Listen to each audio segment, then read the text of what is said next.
On behalf of Department of Chemistry, Shri Vaishnav Vidyapeeth Vishwavidyalaya, I, Dr. Ujjwala Taswani, Assistant Professor in Department of Chemistry, feel highly privileged to welcome you all in the IUPAC Global Women's Breakfast 2023. The goal of this GWB series is to establish an active network of people of all genders to overcome the barriers of gender inequality in science.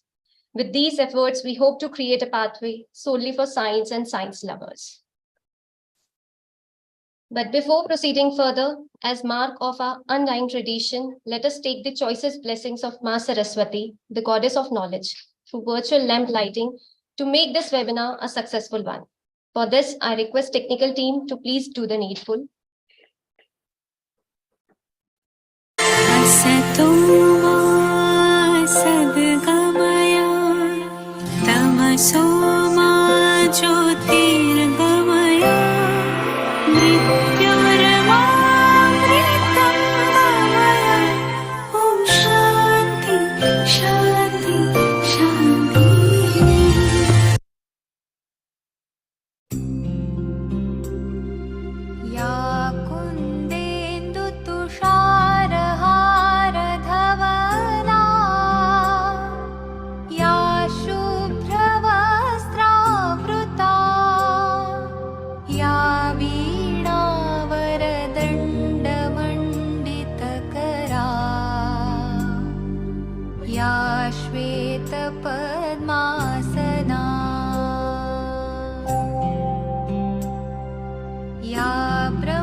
Thank you, sir.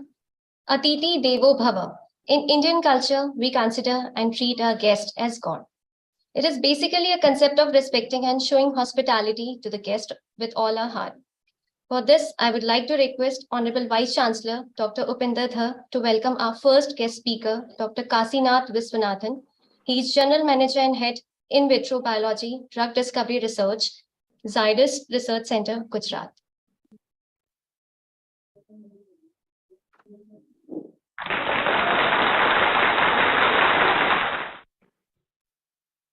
I now request Dr. K.N. Guruprasad, Director, SVIS and Head Department of Chemistry, to welcome our second speaker, Dr. Vibha Tandon. She is Professor, Special Center for Molecular Medicine, Jawaharlal Nehru University, New Delhi.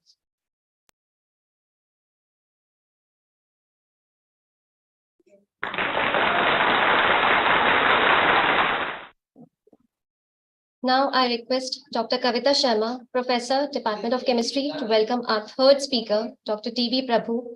He is Professor, Wilson College, Mumbai, and General Secretary of Association of Chemistry Teachers of India.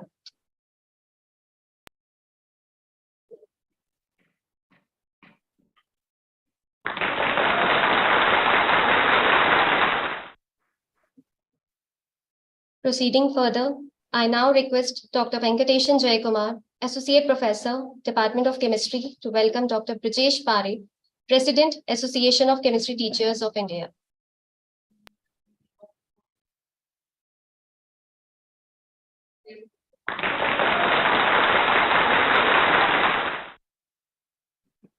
Thank you, technical team, for your support.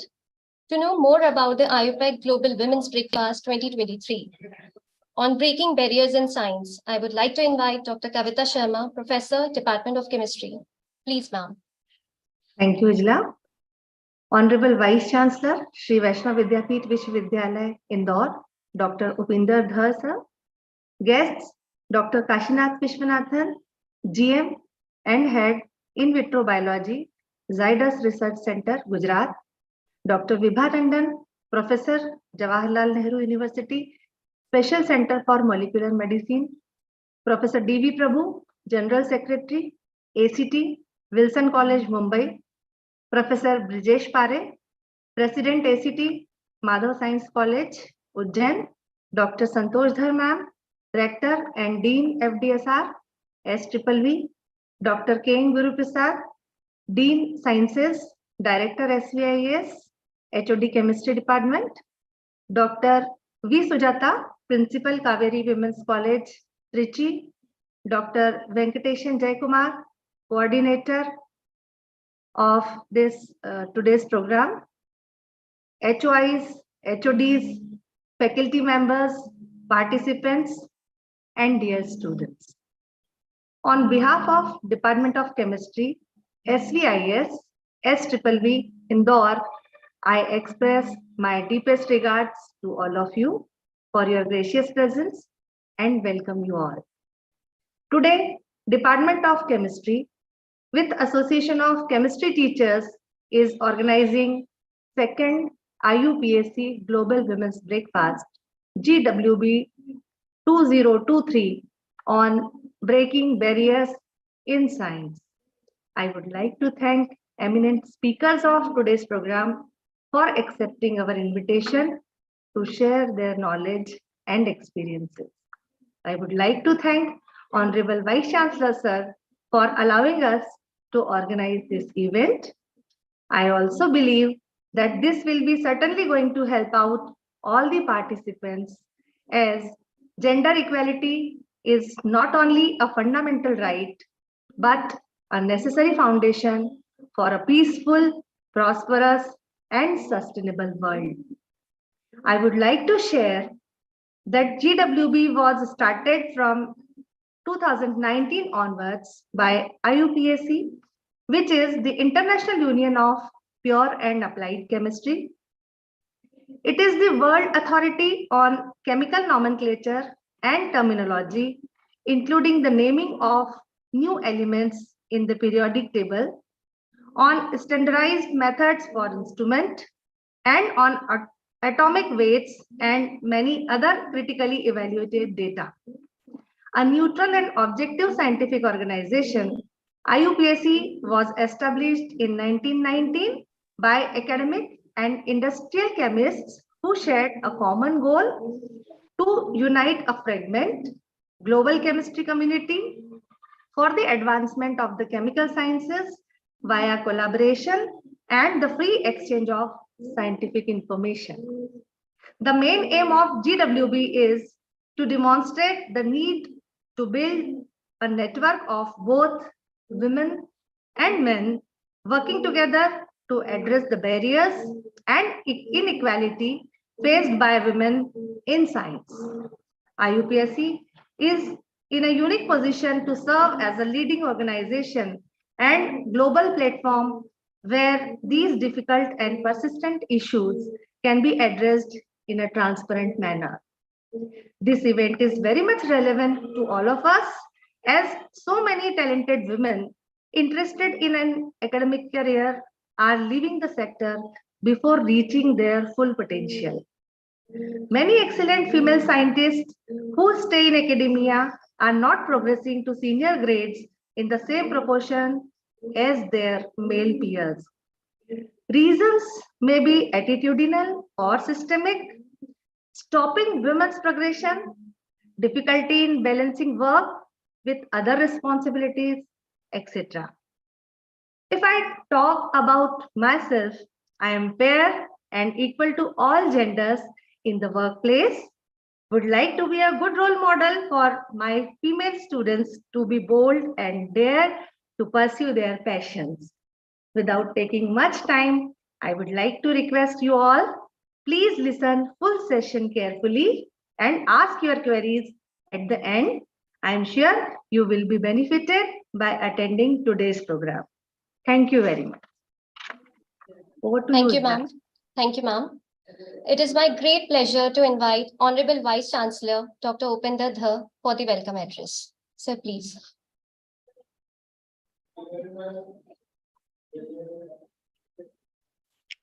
Good afternoon to all of you.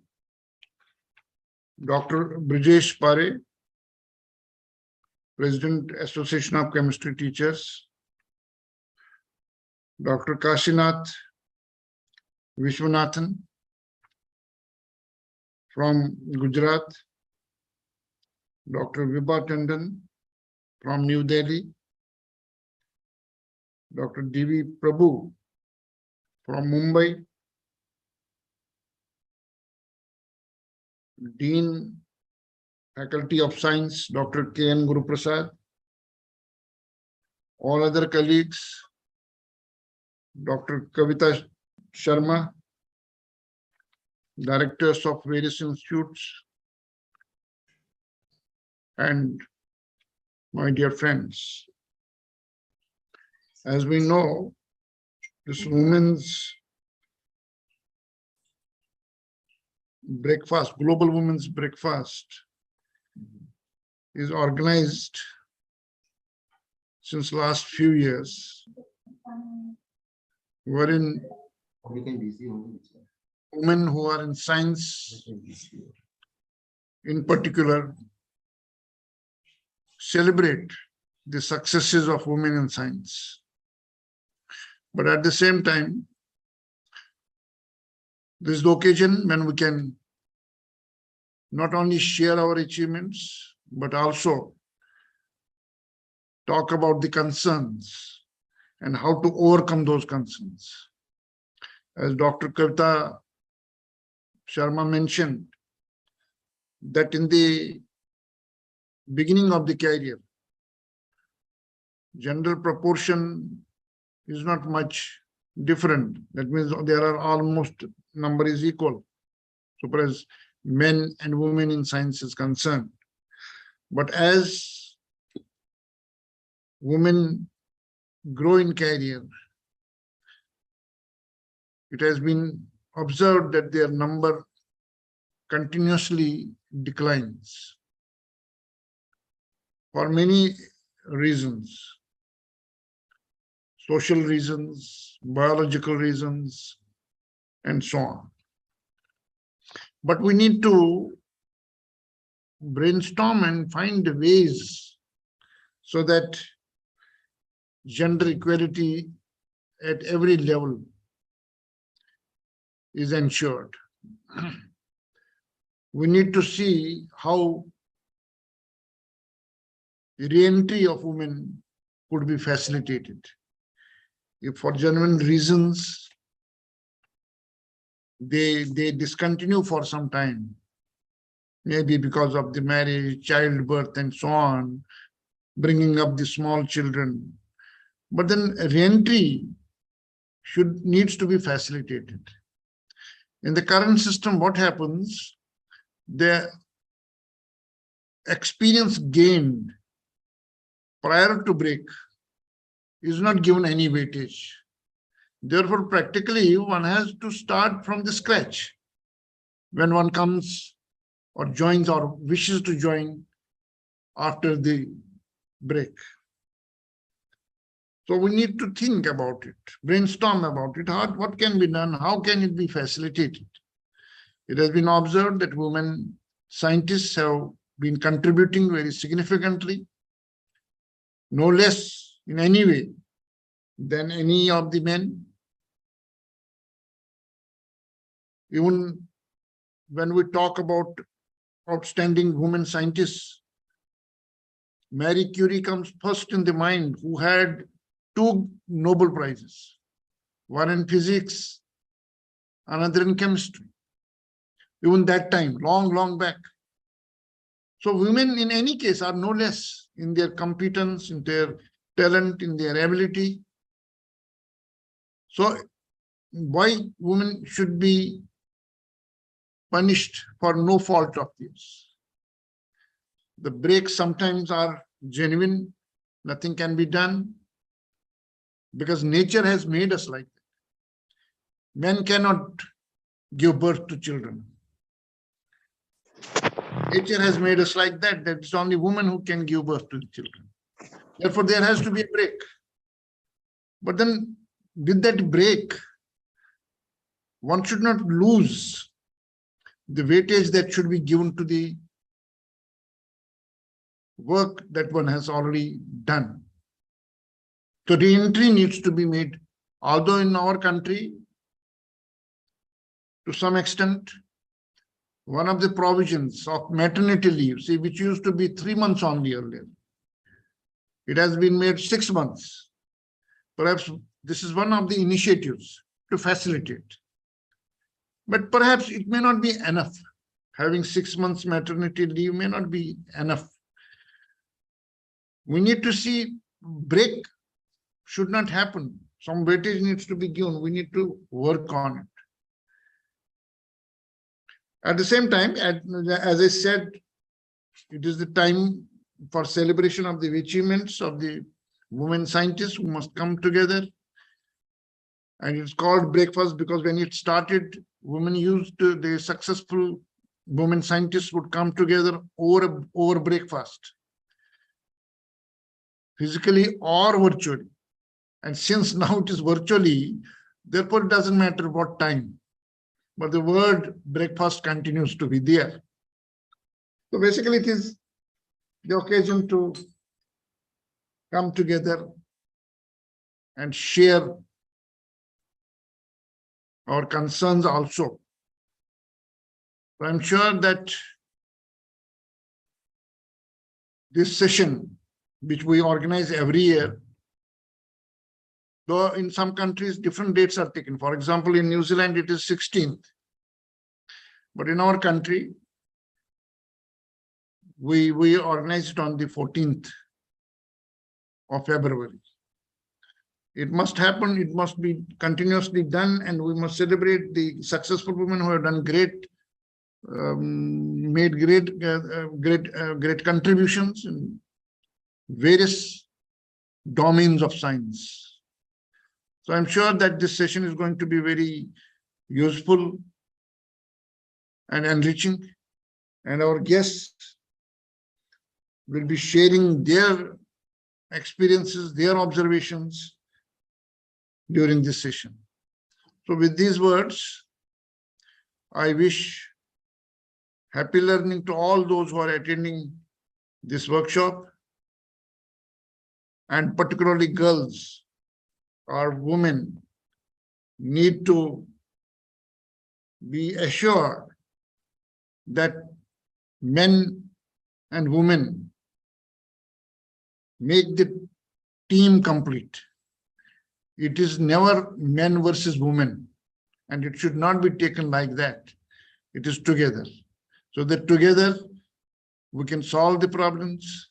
Together we can take the baton forward and see to it that we, men and women, serve the mankind to the best of our abilities. Thank you very much. Thank you, sir, for your earnest welcome address. I'm reminded of a quote by Madame Marie Curie. We must have perseverance and above all confidence in ourselves. We must believe that we are gifted for something and that this thing must be attained. With this saying, and as diversity adds value, I would like to introduce Epitome, who has break the barriers in science as our first speaker, Dr. Kasinath Viswanathan. Dr. Kasinath Viswanathan currently works as General Manager and Head in vitro biology drug discovery research at the Molecular and Cellular Biology Zydus Research Center, Gujarat. Sir is actively involved in drug discovery, biology hunting for preclinical candidates. His areas of expertise are inflammation, cardiovascular, autoimmune disorders, anti-infective, live bacterial therapy, and CNS disorders. In 2002, Sir has completed his PhD from Center for Natural Products, SSF, University of Madras, Chennai, Tamil Nadu, India.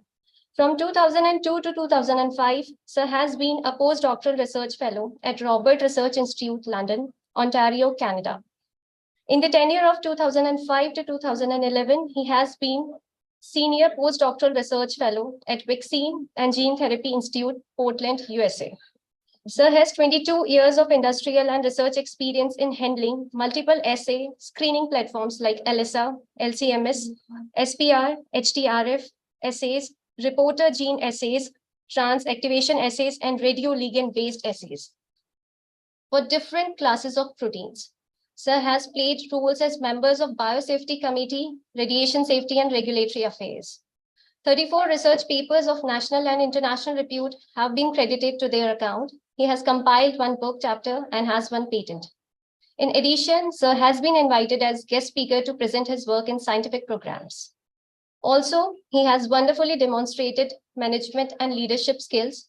Thus, owing to his significant contributions, he has been bestowed with never-ending list of awards and achievements. Few of them are Best Collaborative Alliance Award from Jidus Research Center, Insta Award for conceptualizing and delivering a novel essay in short period of time, CEO Award for achieving the milestone in collaborative projects, again CEO Award for excellence for making it happen. We are fortunate to have you with us, sir. I would like to request, sir, to enlighten the audience with your motivational work and words. Over to you, sir. Thank you, Dr. Daswini. That's a very nice, elaborate introduction. And good afternoon, all. And it's nice to have a breakfast in the afternoon. I think everybody would have had lunch, filled your summer. This is a really different group of people that we are discussing with. We have been always talking about science and all everything, and this in private, individually to people, we always get a chance to discuss and talk. But this forum I really appreciate, and thanks for inviting me for this.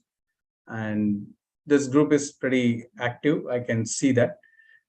I have a presentation. I can open up the presentation and then we can get on with that. Just give me 1 sec. Okay.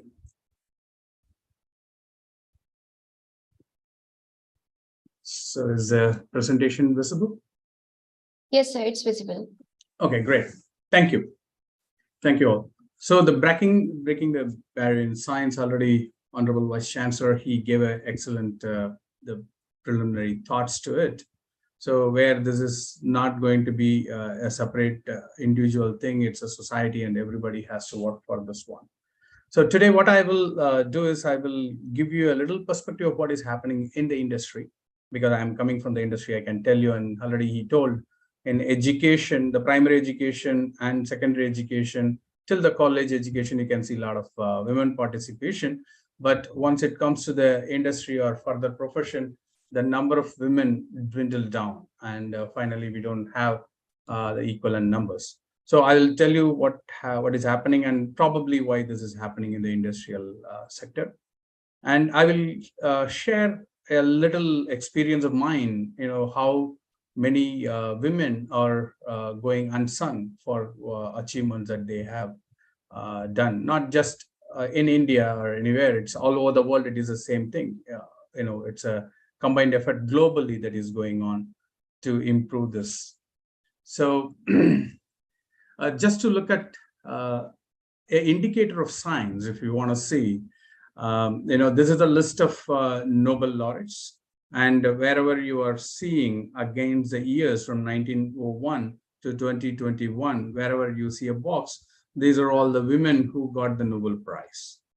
Now you can judge for yourself how the contribution was there or how this was parted, the whole prize.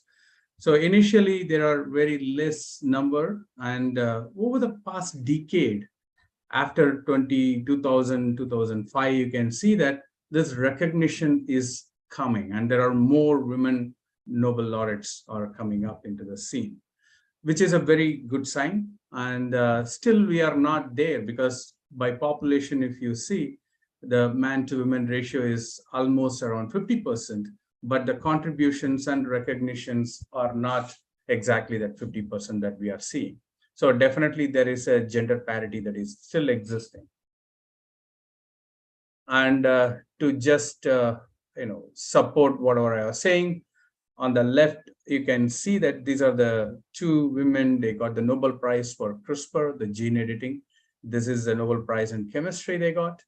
And the 2022 Nobel Prize was with click chemistry. Again, Dr. Carolyn Bartosi was the one to receive this click chemistry Nobel Prize, along with the others.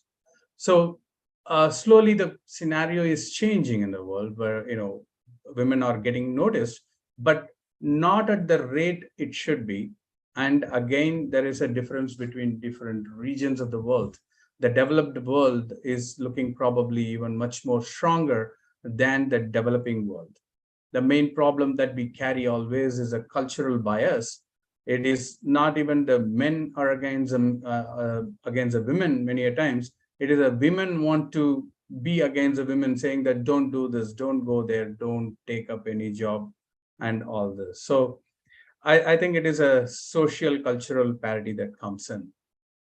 Before going to see exactly what is happening in the industry and things like that, I just wanted to share one little experience of mine, and to show that how people go unsung. I mean, there are so many things and very thought-provoking and path-breaking ideas that come from women, but actually that is not seen and encouraged. So I was a witness of this here. And this is my experience, my journey. After doing the PhD in India, I landed up in Canada. So this is Robots Research Institute at London, Ontario. And my PI, my mentor, was Alexandra Lucas. So she was an MD cardiologist. So she used to do surgery, but she was also interested in research. So she had a separate research program, and that is where I landed in her lab. And she was doing excellent job when I was going to the lab. Already she has invented a new idea where for the transplantation, so usually the organ transplantation and all, when it is done, the organ rejection is a major issue. So there are more than 30–40% of the patients, they lose their organs. And to reduce this organ rejection, one needs to use immunosuppressants. If the immunosuppressant is going to be non-specific, you can use a steroid or you can use a cyclosporin. It kills all your immune system. When all the immune systems are killed, you are open to any infection, and even a slight secondary infection can kill you. And when they reduce the dose, the organ rejection does happen. So in this case, more targeted way of how to reduce this. And she was contemplating on that part of it. Her husband happened to be a virologist, and then he was working with viruses, and then he used to do all the studies of viruses. Grant McFadden, that's his name, and right now he is in University of Arizona, Tempe, and both of them are there. So he used to talk about all these things, and then actually this was shared by Alex. And she said over the evening dinner or something like that, he was complaining about how many cytokines and chemokines this virus targets. And it occurred to Dr. Lucas, and she actually thought about it. I mean, you know what? The same cytokines and chemokines are the problem in the immuno activation happening during the transplantation. Then she came up with the idea saying that, you know what? Give me that protein from the virus. Let me try and check it, whether it is going to suppress enough of this immuno reactivity that is going on, and organ rejection can be stopped. So that was an initial part that came in. And as I said, the transplantation, the failure rates are much higher. And in India, if you see the numbers, it's mind-boggling. So there are so many people need the transplantation, and there are very, very few. For example, for kidney transplantation, there are more than 220,000 patients are in waiting, but only 7,500 get the transplantation, and that too, it is not properly done. I mean, 10–15% again, the rejection happens there. So this is just to give you a snapshot of that viral protein. It's called a serine protease inhibitor, or in short called a SERPIN. The SERPIN, what it does, it actually acts on multiple biological systems, and right from arthropod in the plants, in bacteria, to human and the virus. And in the virus, specifically the SERPIN, or the SERP1 that you are looking at, SERP1, SERP2. So this was catching her eye, and she took this and then she used it in a model, animal model, where the inflammation is induced by transplantation, by surgery. So on the right side, what you are seeing is a vasculature. The serine is nothing but a control, and SERP2 is a protein that is used. And you can very well see in the graph on the left, the SEP2 in the rat balloon angioplasty model, with the increasing concentrations of the SEP2 protein, you can see that the plaque size reduced, meaning the inflammation was completely controlled in these conditions. And on the right side is another control protein to show that it doesn't happen with every protein.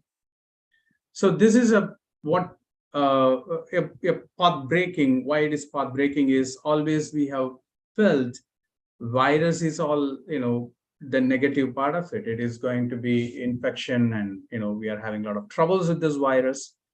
But she could actually turn it into a very small thought, saying that why can't we just change it and then try to use it against the inflammation, and it will be having a controlled regulation. And from there on, they went on and then they launched a company called Viron Therapeutics. And then they did multiple things. They had to move from Canada to US. But initially, the struggle that she went through as an initial researcher, even for this whole thing, everybody naturally came and then they congratulated her husband rather than her. Because everybody thought that, that idea could be coming from, the person.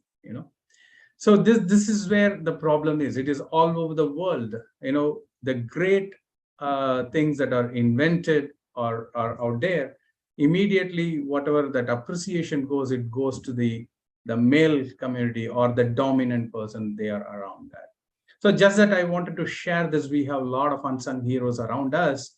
They just don't come out and say that, hey, this is my idea, and then they can actually say and grab that whole achievement part of it. So this is my personal experience that I went through. So I thought I would share that information with you.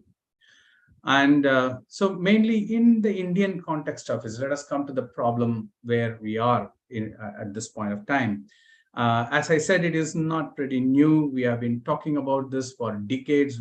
In fact, none other than the society, like Indian society, reveres the women. We have the goddesses more than the male gods that we have, and we know respect and all this we do, but that has become more of a book practice rather than on the ground and in the society in a day-to-day life. So the main problem with the social and traditional practices that we have, that actually is a problem. And as I initially pointed out, even the women grow up in that culture, in that society. Actually, even them, if a daughter wants to go out and then do, the first person to say no is a mother rather than a dad. So here, the women themselves, they turn around them. That becomes a bigger problem here. But I mean, I'm not saying by any numbers, but women are also there in the group to oppose this part of it. So I think we need to change that one. So here in our research lab and all, we made a point that at least we need to have reach 50% of our scientists should be from the women, the gender part of it. And we have tried to keep that equality, and we are able to maintain that part of it. And then it is very, very helpful in overall function and an outlook of our department. So I talked to the person who, just before this meeting, to a senior women employee here, what do you think is a problem? So what she said, women, it's a very, very important and interesting fact. I think every women are going through. What happens is when there is a challenge and the women want to go and take it, the first thing is everybody around them saying that don't take the challenge, it doesn't matter, you don't have to struggle too much, you can just leave it like that.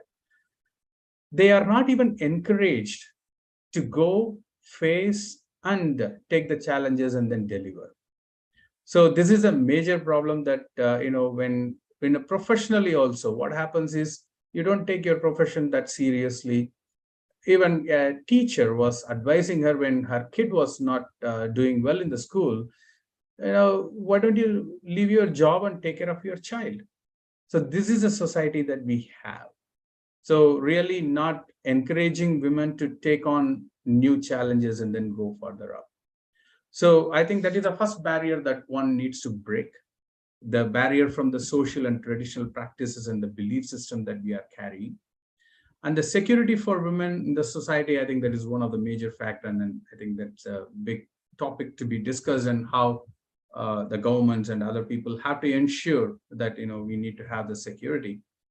And the gender discrimination in the job, basically anybody looks at it, like for an engineering job, they don't want women mainly, or a production unit or something, they don't want. So these are all taken. Automatically, there will be less people applying, or even engineering students will be much less, the gender-wise, if you look at it. And mainly they are restricted to the home, responsible for the home thing and the women education. So I think each one is a topic by itself. I know that I have a couple of speakers behind. They might be having more interesting things to add on to this topics. I will stop with this part of it. I wanted to give you a little glimpse of where we could be. We are having half of our population, the effective population who can work. They are actually defied, or they are seen less with the work part of it. Now, the economic growth drivers, if you look at it, this is a projection that is given. If they contribute equally as men do, the GDP of the country will, go out of the roof. Even for Indian thing, it is about 18% that can go. The McKinsey Global Institute survey actually did this and then said, your GDP can grow like anything. How much improvement that can come if the women come into the job arena and then they extend their hand. I mean, we can actually become easily a 5 trillion, 10 trillion economy in no time if this workforce is used and they contribute, into all this. So before I conclude, I just want to, reverberate on what Dr. APJ has left us, where he firmly believed that the respect that its women enjoy tells us how developed a country is. You want to call a country developed country, you must know how the women are treated in that country. So that is very, very vital, and it has to start from everyone. And a nation will be empowered only when its women population gets empowered. So as we saw that GDP and all everything, it all depends on this. We are not utilizing off of our workforce, and this workforce has to come in. We should be able to incorporate and help and then grow together. I think that is a thing that we need to do. And not the least, I would like to bring in from Mahatma Gandhi's, be the change. We can keep talking, but be the change. Change it from your home. Thank you. Thank you so much, sir, for throwing the light on socio-cultural patterns which have hindered the progress and contribution of women in the field of science. The best part is you have not only marked the barriers, rather you have tried to impart the solutions to break these barriers. As a common saying by Elizabeth Holmes, I believed in the unlimited power of women in the context of science and engineering. To corroborate the saying, I would like to introduce our second speaker, Dr. Vibha Tandon. Professor Vibha Tandon is working at Special Center for Molecular Medicine, Jawaharlal Nehru University. She has 27 years of research experience. She has worked as an independent PI for 21 years. Also, she has served as a faculty at Dr. B.R. Ambedkar Center for Biomedical Research, University of Delhi, from 1998 to 2008. She has also developed there a course structure for MSc PhD combined degree program in biomedical sciences and was actively involved in starting the first batch of masters.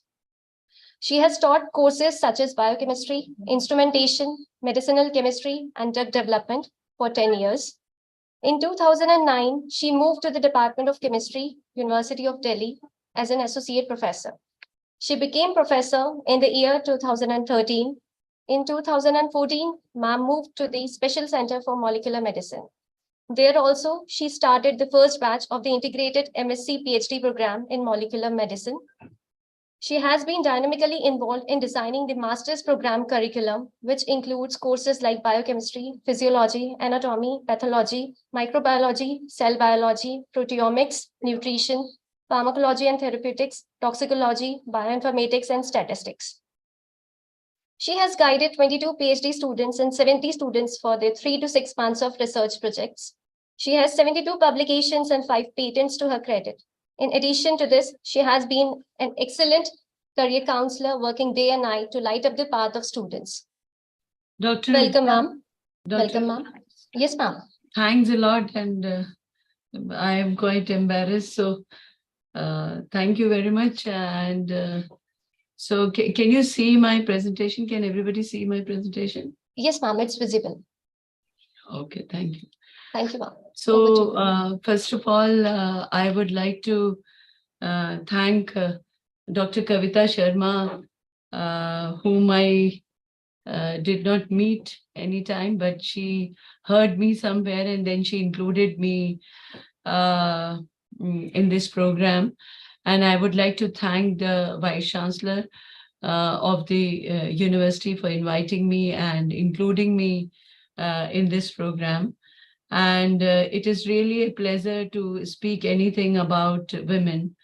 I have done a lot of work with young girls, with the women, and basically because I taught in 2 major universities. The major part of my life I spent in, say, as a student in Allahabad University, then IIT Kanpur, and then I moved to Delhi University. And Delhi University being one of the biggest university, you come across with a big number of good number of students all over the across your life.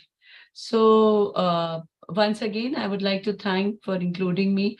And there were wonderful, speakers just before me. They have shed a light on the, conditions of what is happening with the women in science. And I would like to apologize about my throat condition. For certain reason, it is not working. It is not up to the mark from almost last 20 days. So thanks once again, Kavita ji, for involving me in this, IUPAC program. And I would like to physically come sometime to your university, your place, and see all of you and meet all of you and thank you myself. So as such, if I talk about the breaking barriers in science or women in science, see, I, as the speakers before me, and as they said very clearly, that there are not enough is not being done for the women to remain in science or women to remain in chemistry. And basically the truth is that whenever a girl child is born in your family, everybody is not that, I would say, fortunate that that girl child is being treated in a similar manner as a male child is being treated. So that is one thing which is being faced in most part of the country. I will talk more about our country. I will talk more about the India here because we have a lot of problems. Rather than going to the global thing, I would like to talk about our own country. So the problem starts from the very first day when the a female child is born. And slowly and very correctly, one of the speakers said that women are also in that group who really ask their girl child to not to go into the scientific career, not to go into the challenging career. But I would like to say why it is done by a female mother. Why it is being done by a mother? Why do they do it with their girl child? So that they do it with their girl child not because they have something they think that that girl cannot perform. They do it just to protect their child. So if I say that they do it to protect their child, it means there is some societal imbalance. They don't find their girl child to be safe. And that is a truth that they are not safe. they are not safe. And so that is why they start from very beginning, because by nature, every parent, and specifically mother, she wants that nothing should happen to their child, whatever happens in this world. So that once again comes from the society. And so very nicely said by the one of the speakers from the industry, that we have to make this societal change. So that is one thing which we are saying from last 50, 60 years. And changes have been done, but changes have not been done as it would have been done substantially. So substantial change has not been done till date. So now the question arises how to break this barrier, why these problems are there. And so whenever I present my data, whenever I talk about the women in science, my only question is that in India, unfortunately, we do not follow the guidelines, we follow the rules. So we need to, rather than the parliament is making some guideline, parliament is making certain recommendations, parliament or maybe the Ministry of Education or UGC, they have to make a very clear rules. You have to make the rules, and those rules should never start from the reservations for the women. We don't want any reservations, but we want that certain rules should be implicated on all, say, educational institutions and research institutions. And if they follow those rules, once again, I'm repeating, I don't want to say that you please give a guideline, please give a rule. And I would say that the government agencies, they are afraid of making the rules. They make the guidelines because they think that guidelines are enough. So if they start making the rules, maybe things may change substantially. So that is one thing which is very, very common. And before going to any other details, I would like to show you one very important organization, which has been established long back in Australia and then moved to UK, and that is known as the Ethna SWAN. And SWAN stands for the Science in Women. So Women in Science, it stands for that. And what they did by this charter, this is a charter which was which had come in whole world, say specifically in Australia and UK.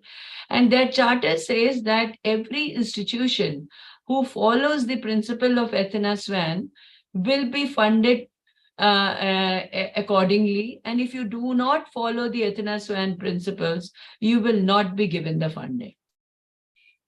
So, and the principles are, their charter is long, they have a 10-point charter and all those things. But basically their charter says that you have to address the gender inequality in your, say, in your institution.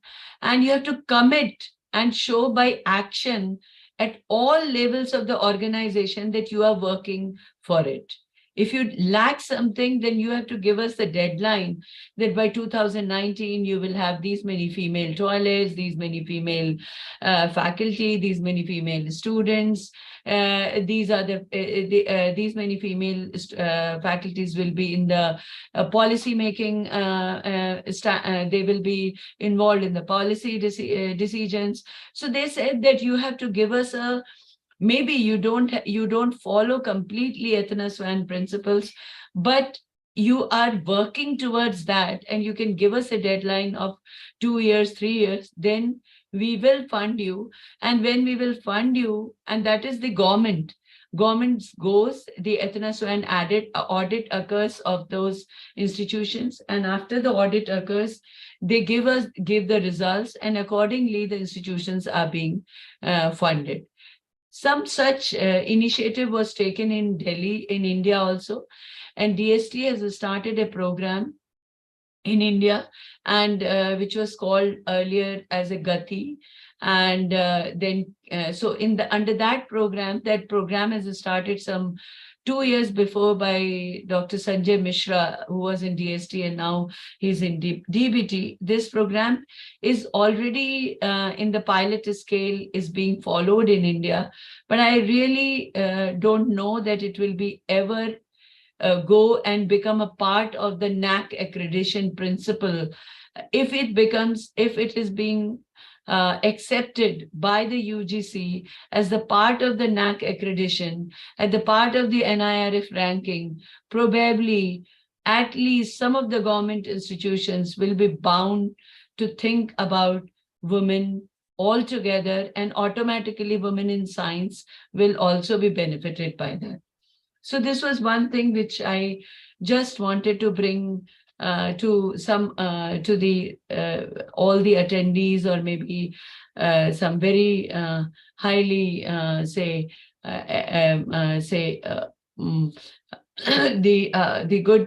the nice speakers and the excellent speakers who are the part of this presentation.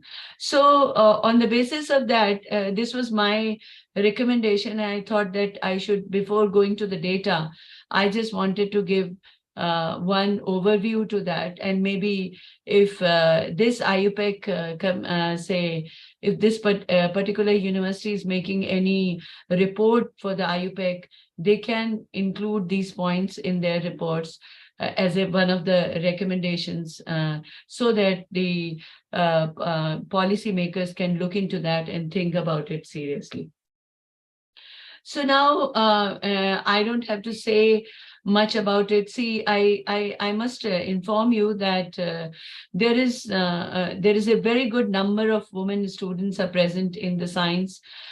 See, I used to teach masters in science and chemistry department. My one class admission is 270 students are admitted in the chemistry department, and I have around 80% students as the girl students. And those 80% students who were girl student and who were the front benchers, and I used to teach them in the lecture hall number 3. And I can tell you that those students, they used to top also. They are always toppers in the department in the Delhi universities, but they used to disappear just after their masters.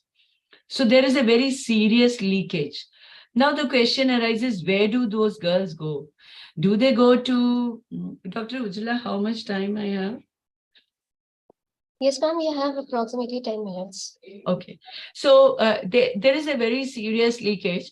And if you talk to those girls, young girls, and we used to call them and we used to ask, Bhai, kya ho gaya? Why did not you come back for PhD program? Or have you joined some college, or you are pursuing teaching or going? So they used to say, Nahi, meri mummy papa ne meri shaadi kar di.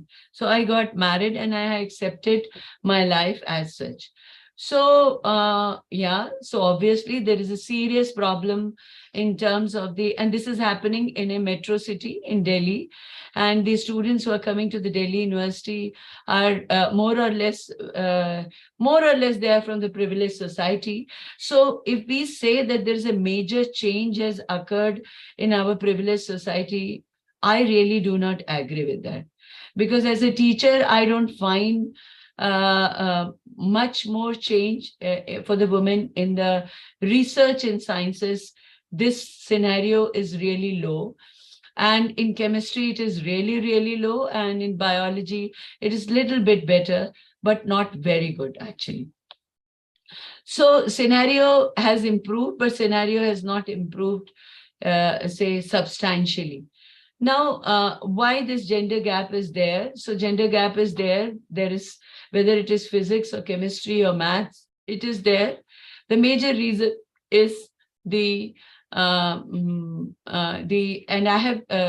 I represent an elite institution, so I can say that even in the elite institutions, the things are not very good conditions. So now we have government has launched a program, say Eureka, and in that they typically launched a book on women in science. And they launched a series of book in science, because there was a recommendation of the INSA, which used to say that there are less number of role models are available in India in terms of the women in science, and that is why the girl child think that I cannot go in science because not too many women are successful in science. So Government of India launched a program, and they have launched certain books, and series of books are launched every year. Last year, WHO launched a program, then a book, and we have been getting lot of us were featured in that books also.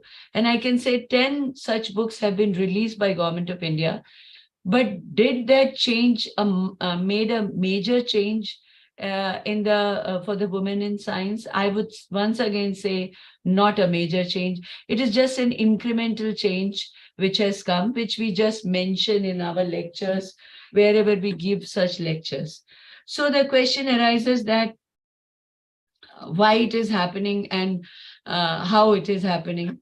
So other than the societal problem, there are, so this is the Bhatnagar data, and it is actually a very, I would say, very, very critical data. 18 out of 542 Bhatnagar bodies are there since 1958. So if somebody says that, no, it has changed, I would say it has not changed. Actually, the total number of women have changed in the science, because the total number of educated persons in India have increased. So automatically women number have also increased. So that is why the total number of Bhatnagar awardees were also increased.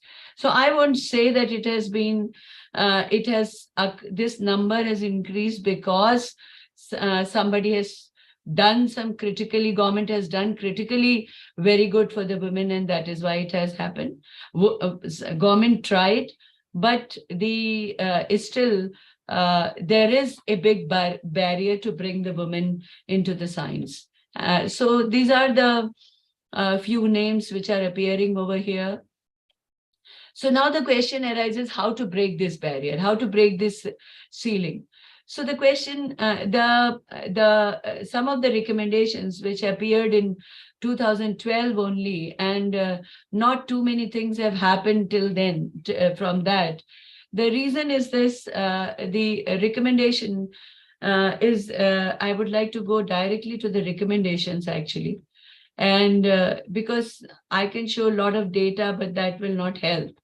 My major issue is that what are those recommendations and what has been actually done around that recommendation. So there are certain recommendations given by the Government of India, and some of them are being, followed also. So I'm just reading here that gender disparity in chemistry is due to the both patriarchy in wider society and gender bias within the enterprise. Time alone will not achieve gender equality, and therefore conscious action is essential. It is not recommendation is required, but it is an essential part of our life should be. Closing the quantitative gender gap at all level of physics and chemistry practice is a necessary step to achieve equality. When I say all level of physics and chemistry, I meant to say here that say if you say that there are less number of students at the master's level or the BSc level, so that number is not less. The number is really, really less at the level of the PhD or at the doctoral level or at the leadership level. So this gender gap has to be actually reduced. For example, UGC has given a recommendation long back that whatever is the selection committee is made, a woman should be made a member of that committee, all kind of a selection committee. But because it is just a recommendation, so it remains a recommendation. Most of the time, women are not the member of those selection committees. Or in some of the institutions, it is followed in that manner that if there is a woman candidate is there, then they ask one woman to sit over there. So this has to be changed, and the practice of chemistry is a social activity, and addressing its gender bias requires insights from the social sciences. The intervention and strategies must be such that they do not endorse societal patriarchy. The interventions must adapt to the evidence from regular monitoring of the status of the enterprise. Nobody monitors it. So there are certain projects were given by the DST to certain researchers, certain social scientists to collect the data. But that data was collected, and some kind of say data was presented also. But I would say that their data should be analyzed and presented into the after every certain, say, 6 months or 1 year, it should be analyzed, and some of the modifications in the steps should be taken, so that immediate effect of those steps should be seen, practically. So institutions must assume immediate and ongoing responsibility to move towards gender equality. The commitment of institutional leaders is key to make the progress. So now what can you do? So always we give certain recommendation that there should be a flexible timing. Till date, flexible timing did not be even considered ever in any of the government institutions, and not even the private institutions. They say that the age bar for hiring should be removed. It was given by the Standing Committee of Women, which was made by the Government of India, but it was never came in the picture. This is a charter which I am reading to you, but it has never been fully implemented. I'm not saying it is not being implemented, but it was not fully implemented. Then the hiring process should provide full information on all the steps and timeline of hiring to all candidates. Status, position, background of life partner should not be criteria in hiring. Hiring process should have a wait list so that likelihood of joining is eliminated as a criteria on selection. Gender sensitization training should be mandatory, especially for senior management directors and deans. Mentoring mechanism for young faculty must be made available within the institutions. So there are mandatory gender audit of staff at all levels should be published in the on the organizational chain. So there are so many number of recommendations have come. A critical review of multiple choice based tests to shortlist research scholar candidates should be done. All chemistry conferences should adopt the IUPAC guidelines for conferences.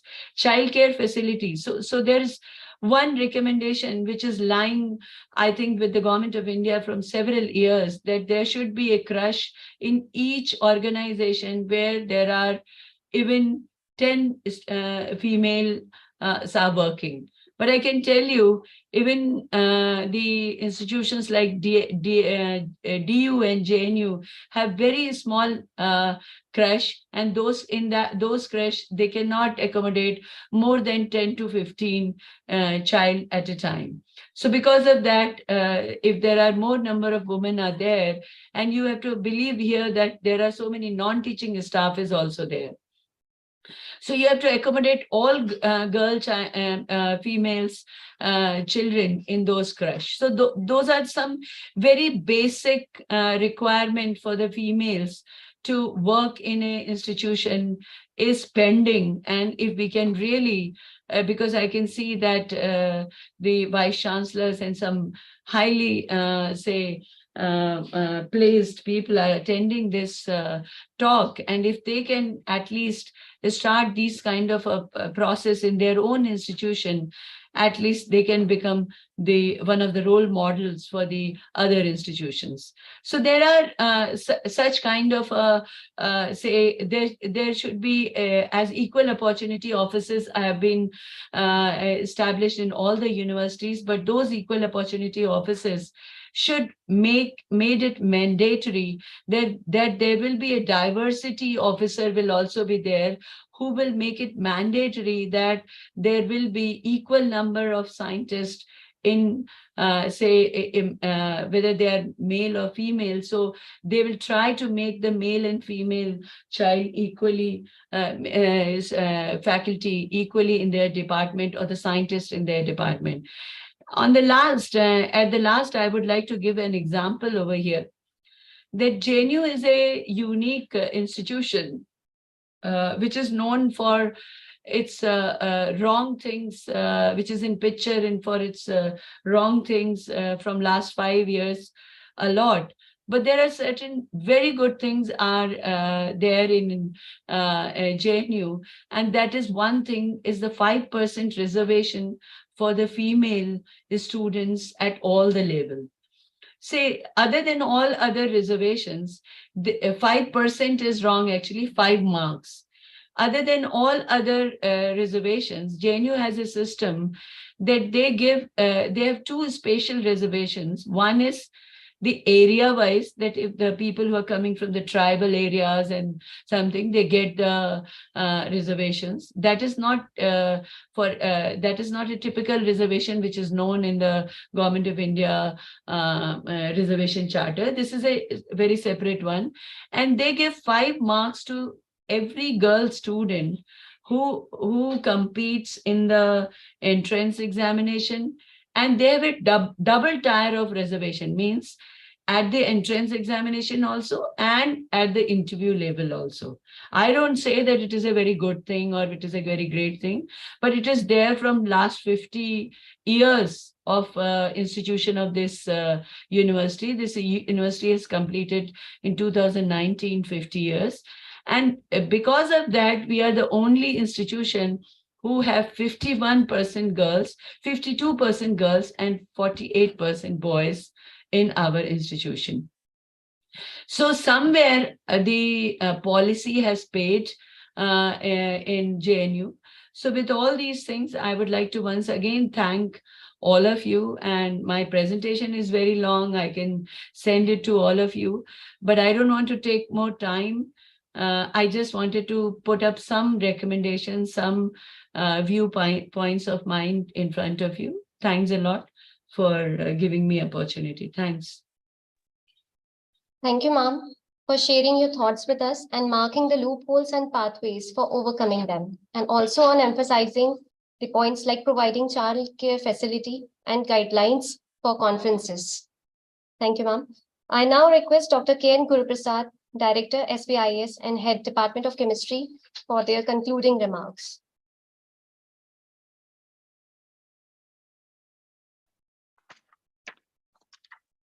Thank you, Dr. Ujla. Guest speakers, Dr. Kashinath from Zydus Ahmedabad, and also Dr. Vibha Tandon from New Delhi. Vice Chancellor, Professor Upinder Dha. Coordinator of this program, Dr. Kavita Sharma and Dr. Venkateshan.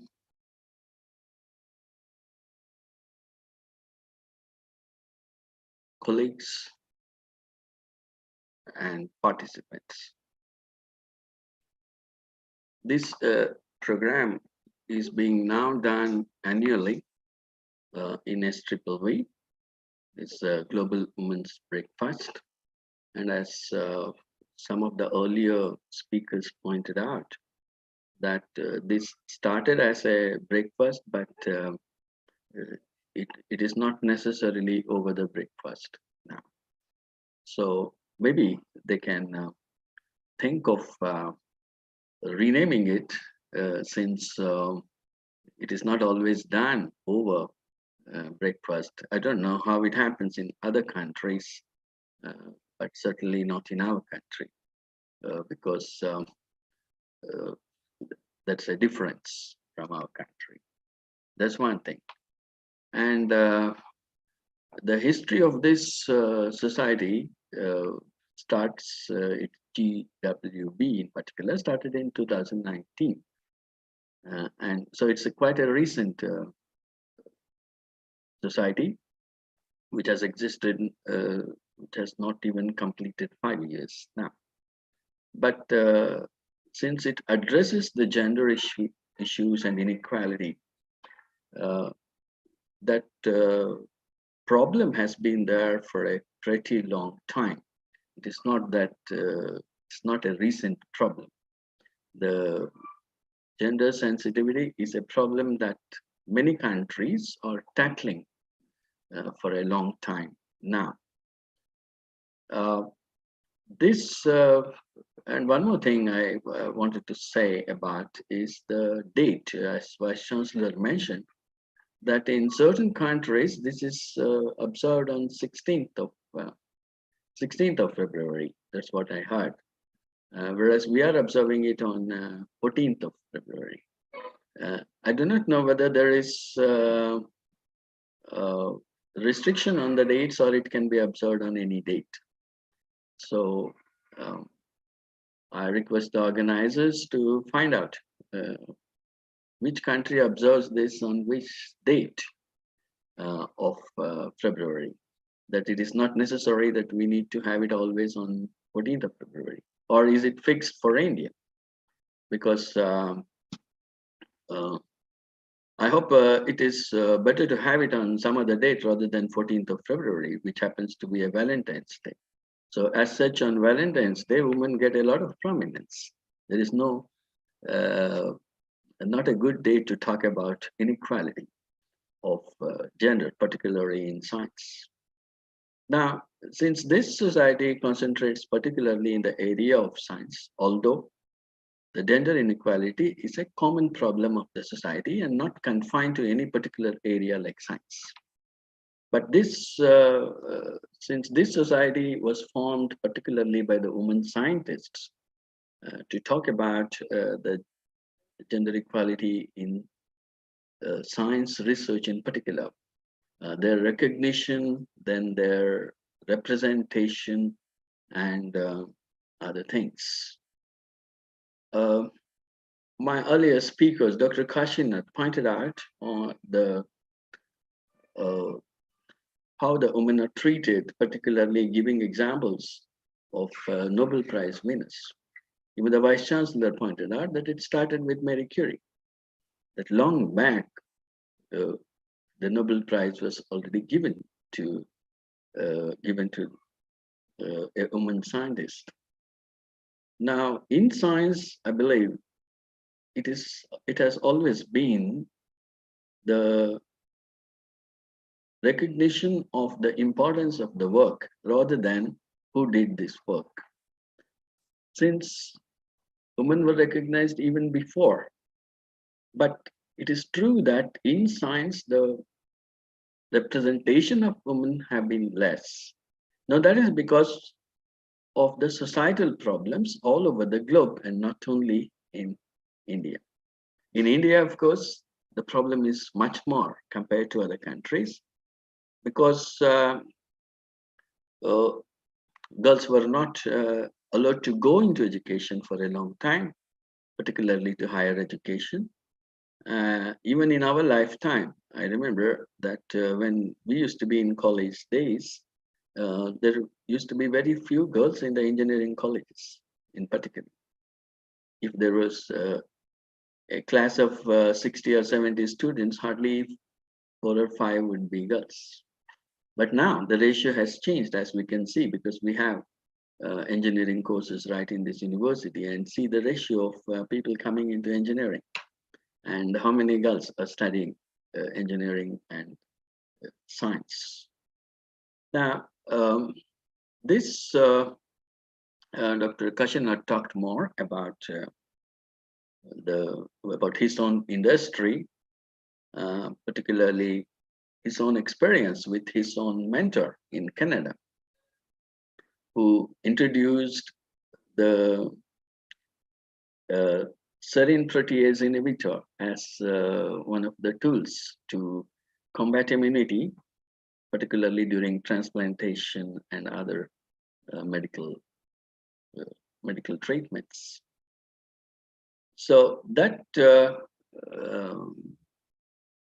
example, let us know that how the women are making progress, but still, in spite of making a progress, the recognition is not easily given to the woman, because he was telling that since her husband was an expert in virology, people believed that the idea must have come from her husband rather than her own idea. Now, he also talked about women not encouraged to take challenges, particularly for scientific problems and industrial problems, that even if women want to do something in that area, men normally advise them not to take the challenges. Or in other words, men are more protective. Now, we must understand why men are so protective. Men are protective right from the existence of human beings, because that is how the human society evolved. That because of the physiological needs, because of the family needs, the role of protection was always given to the men and not to women.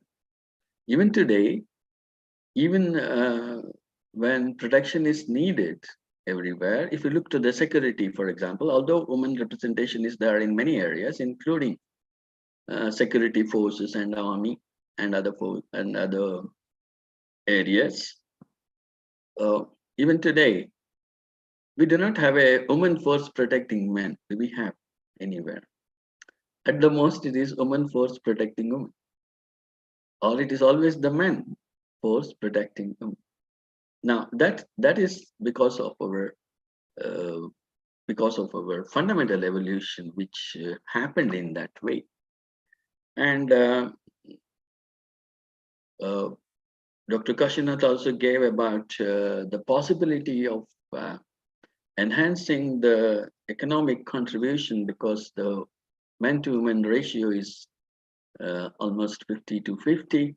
So if 50% of the women, 50% of the population is allowed to work, the economy should be raising in equal proportion.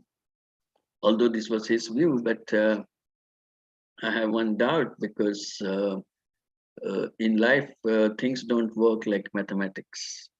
And in the rural areas in particular, it is already there that the contribution of women to economy is quite high, that all of them do work, all of them do work in the fields, and all of them do contribute in the profession of agriculture in particular.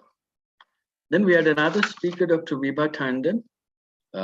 She gave a lot of recommendations and made a lot of observations with her own experience in the field of academics. Since I happen to be a member in the NAC teams, she did have a question for NAC, whether it can be made compulsory in all the universities and educational institutions to have enough representation of women, both in the form of students and also in the form of staff members. I think it is already there, because this is a criteria which NAC always observes right from the beginning. What is the percentage of women in the student community and also in the staff? So that is already a part of NAC evaluation. Then amongst the social changes, she raised a question that why many girl students, although they do very well during admission, during the education, but those numbers are not translated into employment. Those numbers are not translated in terms of employment, particularly in scientific and industrial organization. Now that's a question, and she also raised a question about, because most of her own experience, that most of the students get married. Now, which means that is marriage becoming a barrier for women's representation in science and industry. In other countries where I had worked, I saw that marriage has never been a barrier for making a career for a woman. But it has not been so in Indian society comparatively.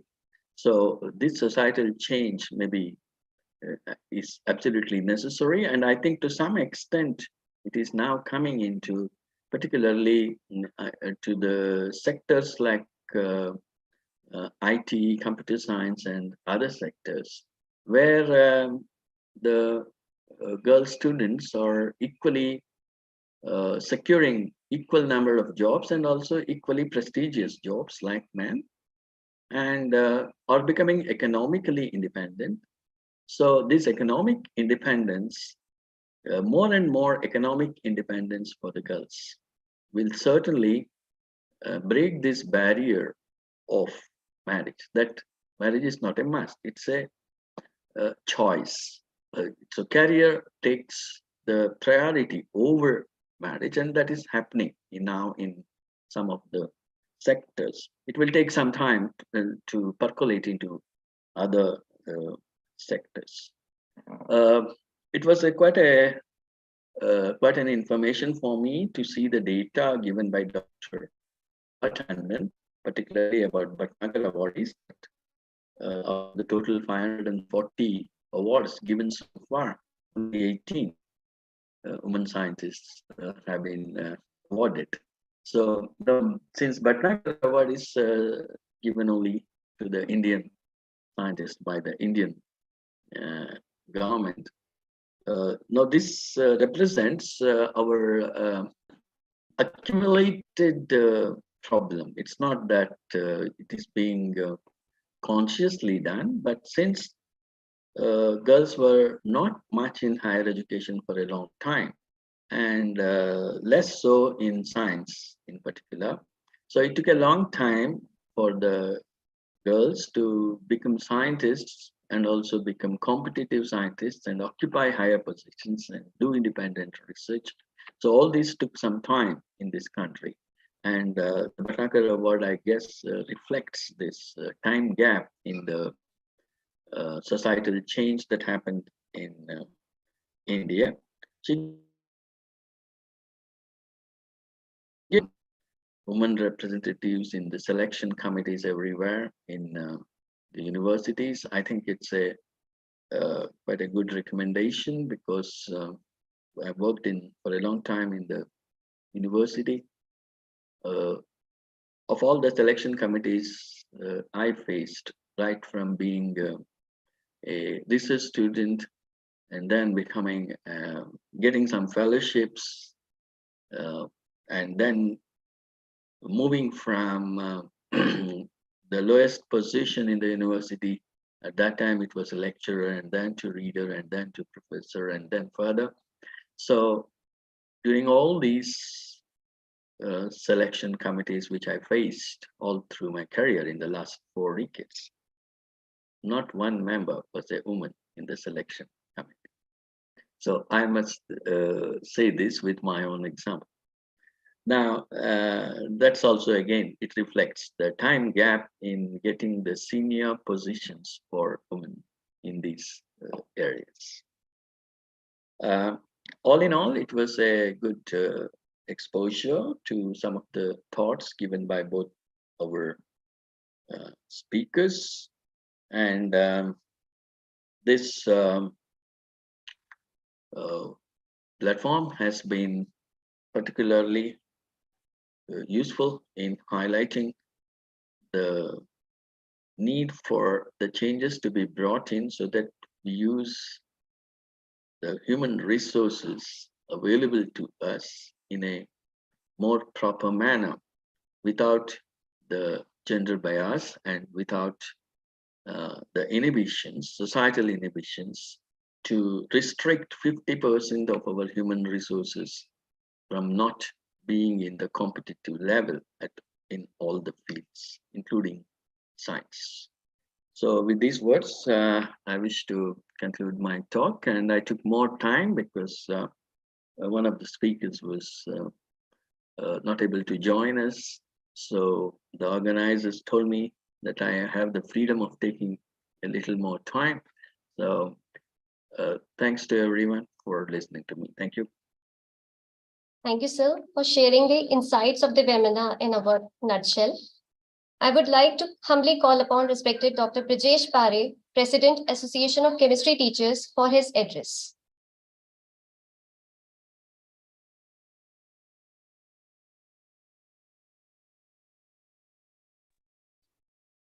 I'm audible now? Yes, sir, you are audible. Yeah, thank you very much. I will not take much time, because I had to be there earlier and there was some technical glitch. Honorable Vice Chancellor and a wonderful pragmatic person, Dr.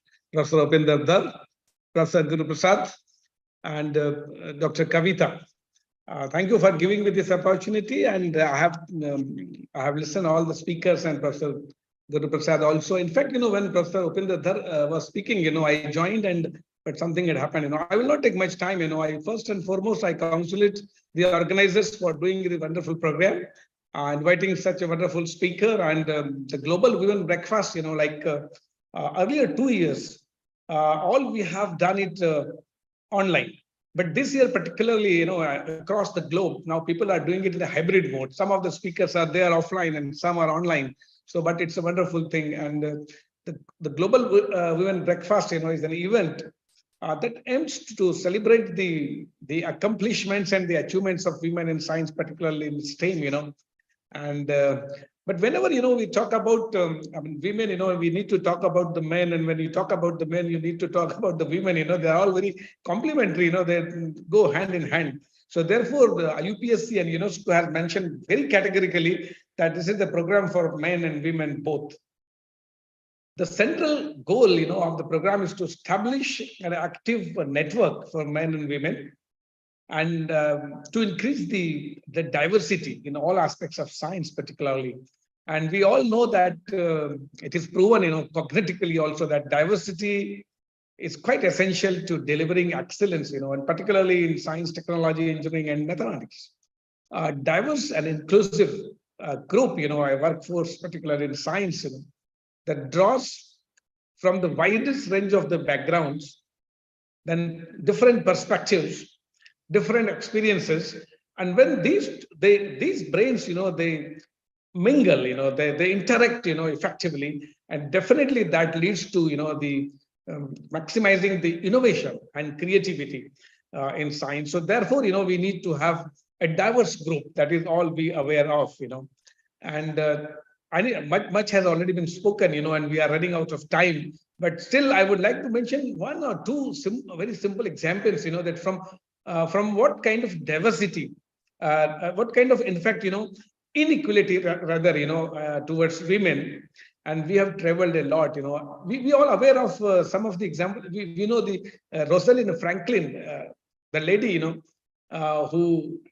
shot, the photo 51. We all aware of the groundbreaking image of photo 51. It is known as the most beautiful photograph, photo 51. And that is the photograph of DNA, the X-ray diffraction photograph taken by a British chemist.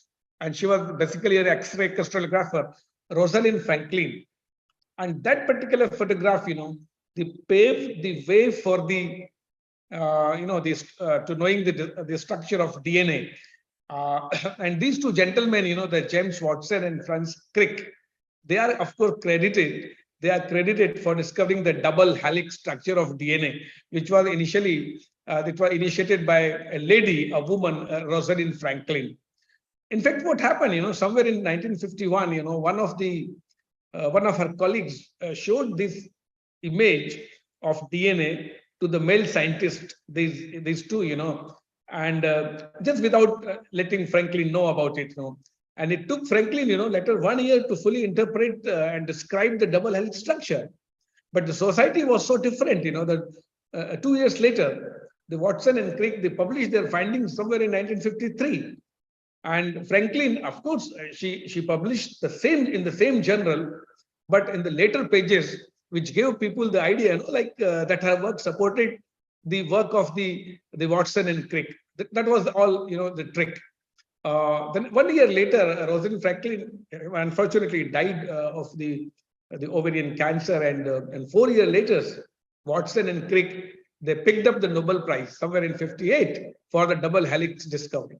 So this was the discrepancy. This was the inequality, and this was the position of women that time, somewhere around 58, 1958. But now we have traversed a lot of distance. Now it is not possible, that a woman, can be deprived just because she is a woman with these kind of things. One more thing, this year, International Year of Basic Sciences for Sustainable Development. So let me give you one more example of this disparity against the women.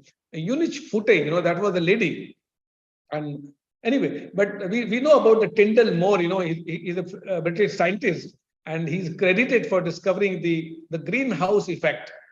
The greenhouse effect, the gradual warming of Earth's atmosphere, which is a foundational discovery in the field of climate science, the International Year of Basic Sciences. That's what let us talk about the climate science.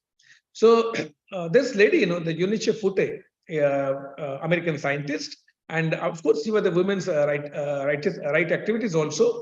She first theorized and demonstrated the greenhouse effect.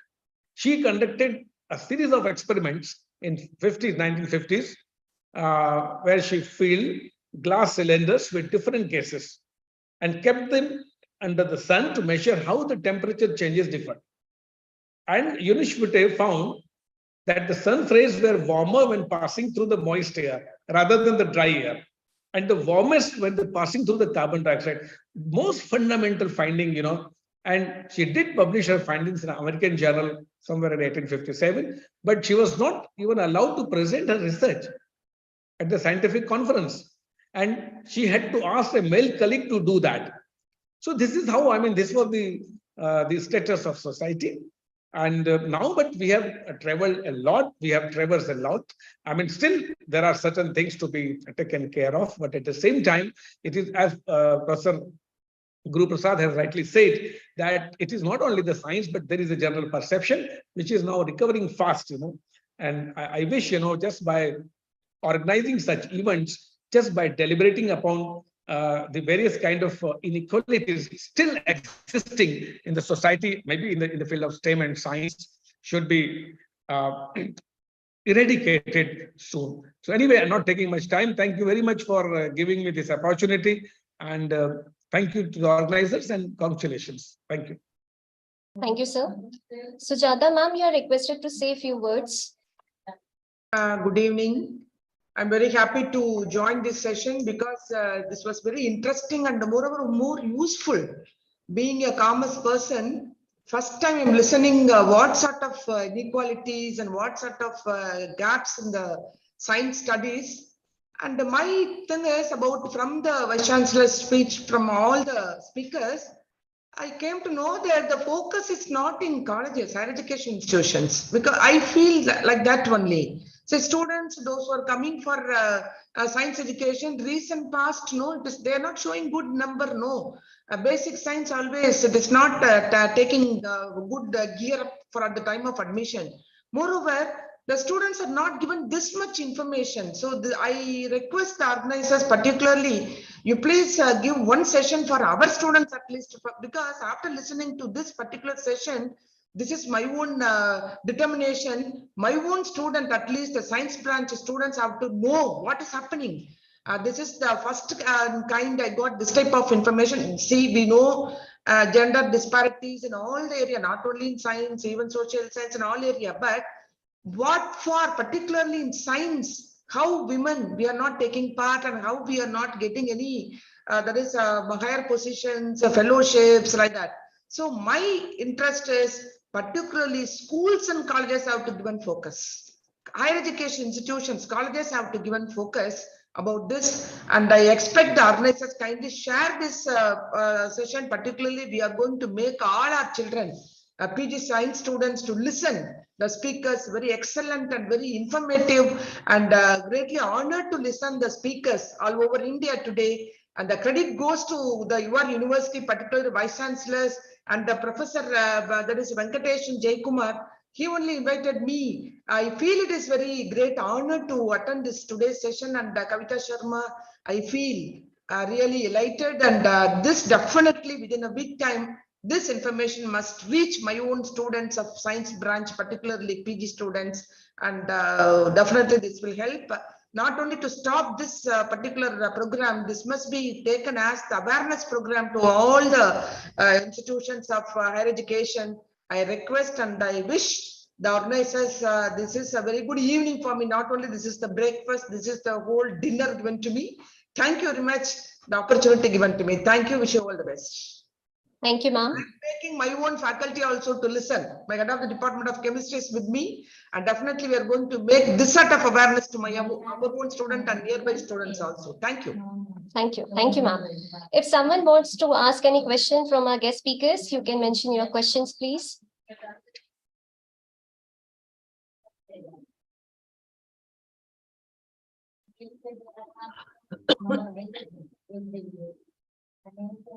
Okay, there is an announcement. Everyone is requested to please switch on the camera.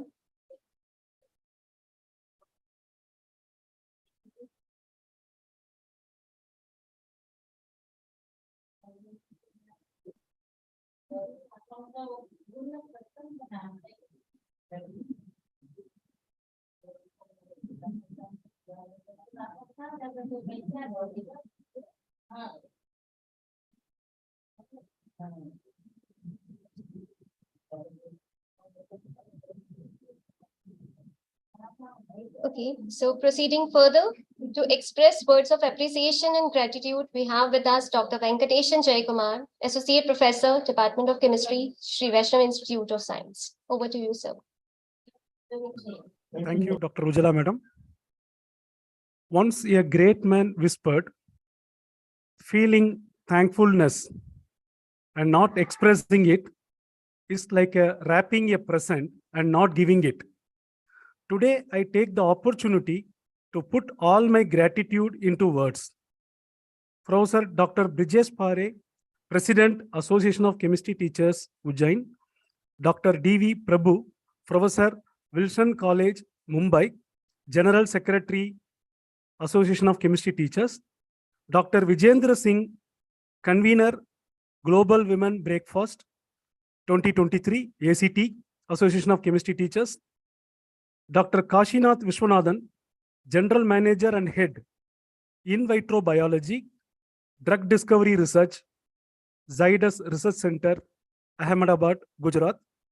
Dr. Vibha Tandon, Professor, Special Center for Molecular Medicine, Jawaharlal Nehru University, New Delhi. Dr. V. Sujata, Principal, Kaveri Women's College, Trichy, Tamil Nadu. Honorable Professor Dr. Upender Dhar Sir, Vice Chancellor of Sri Vaishnav Vishwavidyapith Vishwavidyalaya. Dean Dr. Santosh Dhar Madam, Professor Dr. K.N. Guruprasad Sir, Director SVIS, and all directors, HOIS, head of the institutions, HODs, faculty members of Sri Vaishnav Vishwavidyapith Vishwavidyalaya, Indore, delegates and HODs and faculties from other institutions. It is my privilege to have been asked to propose words of thanks on this occasion.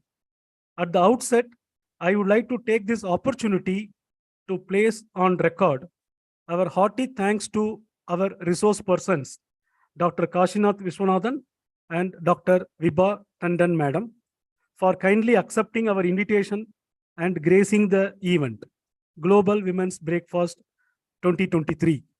Sir and Madam, we all are inspired by your great words. I express my warm gratitude to Honorable Vice Chancellor Dr. Upender Dhar Sir for constant support as and when required. I must mention my deep sense of appreciation to our Director, Professor Dr. K.N. Guruprasad Sir, for minute-to-minute guidance and support, for providing encouragement at every point of time. My sincere thanks to Professor Dr. Anand Rajavat Sir, Director, SVIIT, Sri Vaishnav Vidyapith Vishwavidyalaya, Indore, for providing all the technical support. And I take this opportunity to thank the technical staff members for providing their persistent support as and when required. The success of the event depends on the efforts of many people. I would like to thank all the faculty members of Chemistry Department, SVIS, Sri Vaishnav Vidyapeeth Vishwavidyalaya, Indore. I also express my warm gratitude to many people behind the scenes who have worked hard to make this webinar successful. We cannot even imagine the knowledge and novel ideas that will be generated and the relationship that will be formed. Our hope is that this Global Women Breakfast 2023 will not only brings new grounds in terms of contents, but also serve to break the ice related to the theme in various disciplines. Thank you, one and all. Thank you, sir. Feedback link has been dropped in the chat box. Everyone is requested to please fill the same and submit. E-certificates will only be issued after receiving the feedback forms. Now I request everyone to kindly rise for the national anthem. Technical team, please do the needful.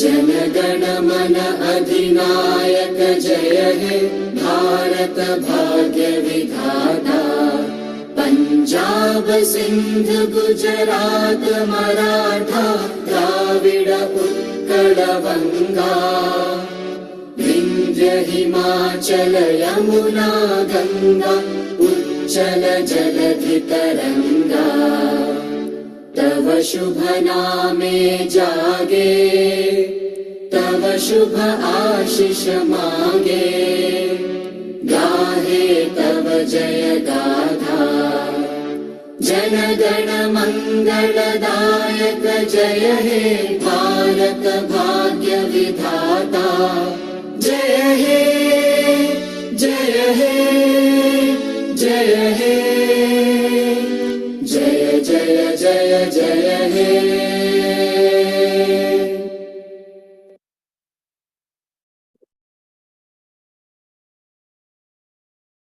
Thank you all for your cordial joining. Thank you so much. Thank you. Thank you very much. Thank you.